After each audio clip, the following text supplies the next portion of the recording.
Hi friends, good evening. तो इससे पहले हम बात किए थे सेंटर पीस के बारे में। सेंटर पीस का समझ लीजिए एक तरफ से जो स्मार्ट वर्जन है, सेंटर पीस भी फिल्टर का काम करता है, तो उसका जो स्मार्ट वर्जन है वो एएनएफडी है। चलिए आज बात करेंगे एएनएफडी के ऊपर, एएनएफडी ऑपरेटिंग के बारे में, और एएनएफडी कैसे इस्तेमाल किया जाता है, क्यों उसका ज़रूरत होता है, ये सब के बारे में हम बात करेंगे। तो एएनएफडी पहले तो आपको कोई भी पूछे, आप अगर एएनएफडी का जिक्र किए तो आपको पूछा जाएगा एएनएफडी का फुल फॉर्म क्या होता है, उसके बाद उसका काम क्या होता है और उसको ऑपरेटिंग कैसे किया जाता है।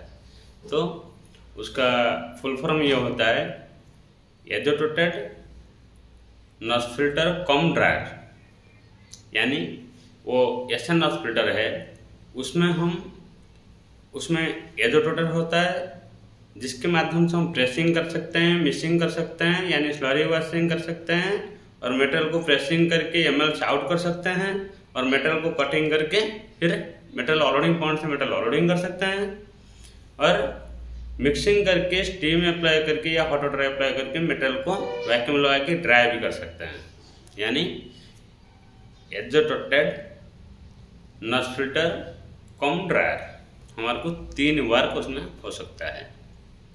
तो चलिए इसके बारे में हम बात करेंगे, पूरे ऑपरेटिंग के बारे में।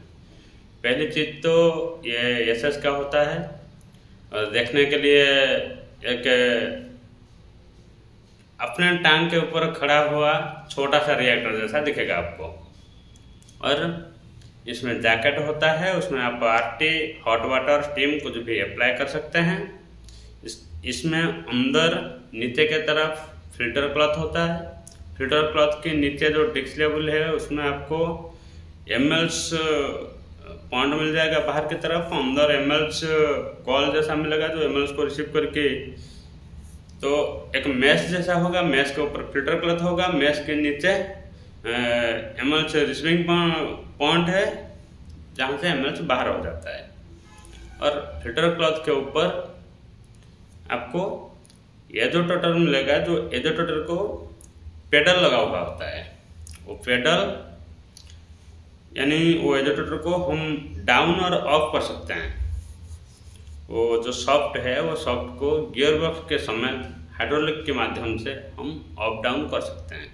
डाउन करने पर वो प्रेसिंग होता है, और ऑफ करने पर वो मिक्सिंग के लिए काम पे आ जाएगा, या ऑफ करके आप कुछ भी क्लीनिंग कुछ भी कर सकते हैं। तो इसका निचले हिस्सा जो है वो हम हाइड्रोलिक के माध्यम से उसमें सेटिंग होकर रहता है। वो हाइड्रोलिक अगर डाउन करेंगे वो डाउन होगा, यानी कभी भी फिल्टर बैग अगर डैमेज हुआ तो नीचे हिस्सा हम बाहर हटा के उसमें बैग फिक्स करते हैं। जो पुराना मॉडल आ रहा था वो 2 टुकड़े में नहीं था, वो फिक्स ही था बिल्कुल नॉइज़ फिल्टर की तरह। बस समझ लीजिए कि टांग के ऊपर नॉइज़ फिल्टर खड़ा है, उसके अंदर एक एजिटेटर है जो घूम रहा है, यानी एक सॉफ्ट है घूम रहा है।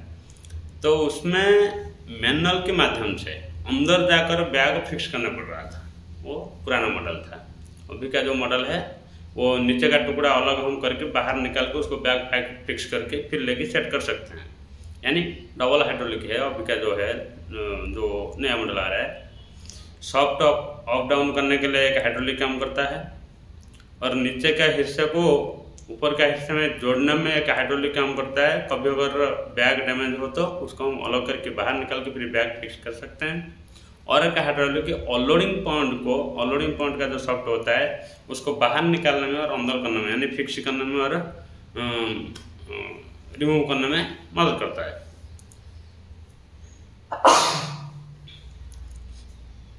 आपका जो है वो समझ लीजिए 3 हाइड्रोलिक उसको जरूरी है, यानी उसमें फिक्स हुआ है, वो वेस आ रहा है, उसमें लीवर होता है, वो लीवर हम ऑपरेटिंग करना अप डाउन या क्लोज ओपन, ये सब के लिए बस उसको लीवर सिर्फ ऑपरेटिंग करना। हाइड्रोलिक की एक ही पंप रहता है, और सिलेंडर उसका जो है वो 3 सिलेंडर रहता है जो उसको फंक्शन कराता है। हमारे को काम ये है बस हाइड्रोलिक पंप को ऑन करना, उसमें वो सिस्टम होता है, पुश बटन को दबाना, हाइड्रोलिक पंप ऑन करना और लीवर ऑपरेटिंग करना। जो काम के लिए जो लीवर है वही लीवर को हम ऑपरेटिंग करना। तो जो भी है इसमें जो आउटसाइड एक्सेसरी जो होता है वो मैंने बोल देता हूँ। जैसे हमारे एक्सेसरी तो बहुत सारे होता है, वीडियो बहुत लंबा हो जाएगा, हमारे को जो ज़रूरी है वो मैंने बोल देता हूँ। जैसे हम सेंटर पीस मारने के कगार पे मटेरियल को इसमें लिया जाता है, वो भी फीडिंग लाइन से। फीडिंग लाइन फिक्स होता है, उसमें पहले हम एनएमडी को चेक कर लेते हैं, एम्प्टी है नहीं है। उसका होल्डिंग टैंक होता है, होल्डिंग टैंक भी एम्प्टी है नहीं है, चेक कर लेते हैं। तो चेक कर लेने के बाद हम रिएक्टर से फीडिंग पॉइंट के माध्यम से, फीडिंग लाइन के माध्यम से इसमें फीडिंग ले लेते हैं। फीडिंग लेने के बाद उसको नीचे से वैक्यूम लगा के एमएल से डिस्चार्ज करते हैं, फिर उसको प्रेसिंग करते हैं। प्रेसिंग कर करके जहाँ तक वो एमएल से जा सकता है वहाँ तक हम एमएल से आउट कर देते हैं प्रेसिंग के माध्यम से। तो जो होल्डिंग टैंक को एमएल से चला जाता है, होल्डिंग टैंक से इसको वैक्यूम अप्लाई किया जाता है। तो एमएल से जाने के बाद वो लगभग आधा तक जो सेंटर पीस का मटेरियल जैसा निकलता है वहाँ तक हम सॉफ्ट को फ्रेशिंग करके, यानी एजेटर को फ्रेशिंग करके फेडल के माध्यम से, इसमें जो एंकर के जगह पे फेडल होता है और उसका मॉडल जो है एरोनॉटिकल होता है, तो उसमें फ्रेशिंग करके हम